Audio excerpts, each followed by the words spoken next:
got 6 new additions to the Vinyl Sanctuary. Gonna clean them up, give them a good home, peel the stickers off.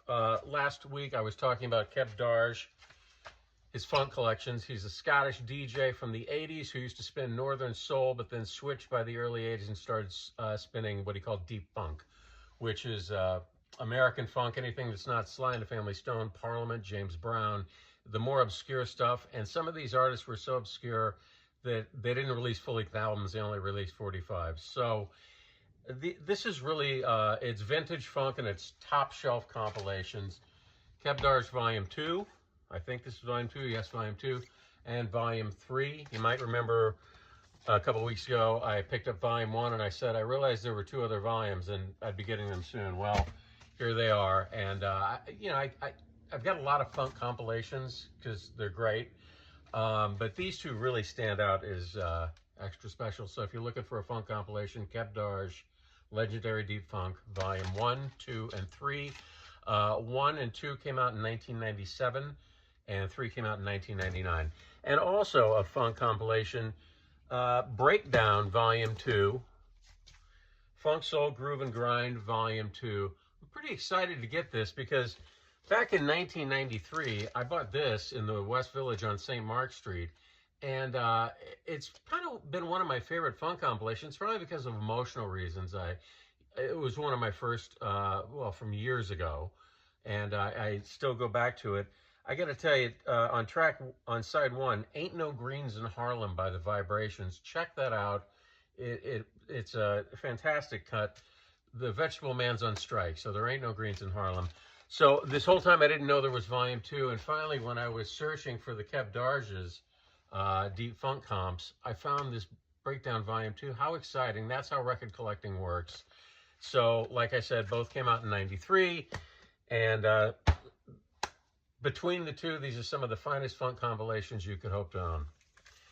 Moving right along, Pierre Favre Ensemble, Singing Drums on ECM. This came out in 1984, and this is one of my favorite ECM releases, not because it's probably the best, but man, emotionally, like when it hit you. I got it around the early 90s, so it had been out for some time. I got a copy on CD, and it is like an all-star supergroup of percussionists. Pierre Favre, he's a Swiss jazz drummer and percussionist. He played with Mal Waldron, Bar Phillips, Joe McPhee, Dino Salzuni, and John Sherman. The people he has playing on this, Paul Motion's the drummer. He was in the great Bill Evans trio from 59 to 64. Played with Keith Jarrett, and then later with Bill Frisell and Joe Lovano. Freddie Studer, no slouch. He is also Swiss. Played with Joe Henderson, Chick Corea, Jeff Tweedy, Dave Holland, John Zorn, Jack DeJohnette, Angelique Kidjo, Mark Ribot, and Sonny Chirac. And finally, one of my favorites, Nana Vasconcelos. He's a Brazilian percussionist. Many great solo albums that I've been collecting since the late 80s when I started buying Nana solo records. He played with Don Cherry, Jan Garbarek, Pat Metheny, Egberto Gismonti, Gato Barbieri, and Milton Nascimento. Like I said, it's a percussion supergroup. It's intricately textured music, and despite the fact it's an all-percussion album, it's very melodic, and at times sounds like a rainforest, thanks to Nana. And they throw a lot of paint on the canvas. There's a lot of melodic, exciting music going on. Highly recommended. Oh, and by the way, good luck finding it. You'll probably not be able to find it in the States. And currently, a lot of people in Europe aren't shipping to the United States, I think because of the tariff drama. But if you look on Discogs, where a record normally, let's say, for example, there were 10 copies of this available, and maybe 1 wasn't available in the States because they didn't feel like filling out custom forms. Now most are not available in the United States. So this too will pass. Keep it in mind, heck of a record. And one of my favorite world music, to use an antiquated term, record labels, vampisoul. It's a Spanish record label that reissues rare and vintage salsa, boogaloo, Afrobeat, funk, Colombian cumbia, Peruvian psychedelic guitar music from the 60s and 70s. And again, you're going to have to get this from Europe. I mean, most of the stuff is not easy to come by here in the States. I order a lot of vampisoul from Spain, where it's from.